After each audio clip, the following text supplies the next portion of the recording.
إن أنا بقول حاجة يا جماعة بالنسبة لحب الجامعة. ده حب ممكن يكون مشاعر قوية وصادقة في وقت، بس حب مش ناضج.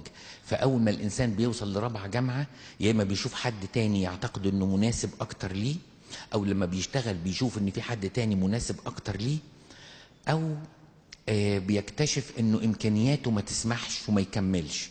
وعلشان كده حب جامعة أنا بصفة عامة بقول إنه حب لسه يعني تحت النضوج، ما ينفعش فيه الاختيار. بيبقى متهيأ لنا وانس فور جود والى اخره، لكن الحقيقه انا بعفي يعني بعفيكوا ازاي؟ ان الولد ممكن فعلا يكون بيحبها بجد، يعني انا ما بقولش ان هو بيضحك عليها، لا بيحبها، يعني عنده مشاعر ناحيتها، اوكي، وكتب شعر وكتب زجل وكتب مش عارف مين وعمل ايه وجاب دبدوب والحاجات الفاضيه دي كلها. الحقيقة ممكن يكون عمل كده، بس هو مش مسؤول عن ان قراره هيتغير بعد شوية.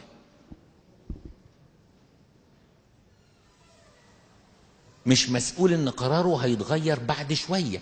يعني ممكن يزهق، ممكن يزهق. اقولها لكم بصورة بايخة بس يعني افهموها. تصوروا مثلا واحد يقول لك ايه، انت بتحب، يقول لك رز بلبن، لكن بتحبي الرز بلبن، بتحبي رز بلبن، بموت في الرز بلبن، بموت في الرز بلبن. وبعدين مره واحده تقول له اجيب لك رز بلبن، يقول لك لا زهقت رز بلبن.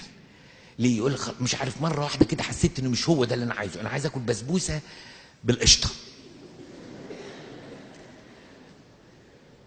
الحب بتاع المراهقه كده بيبقى متشعلق قوي في حاجه، وبعد فتره يحس I cannot go anymore، يعني مش قادر اكمل.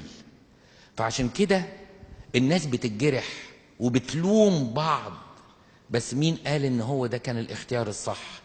احنا في اولى وتانية وتالتة جامعة صدقوني ما عندناش القدرة على الاختيار من زمايلنا صح، لان في حاجات كتيرة قوي لسه بتكبر فينا، وبعد ما هتكبر فينا ارائنا ممكن تتغير.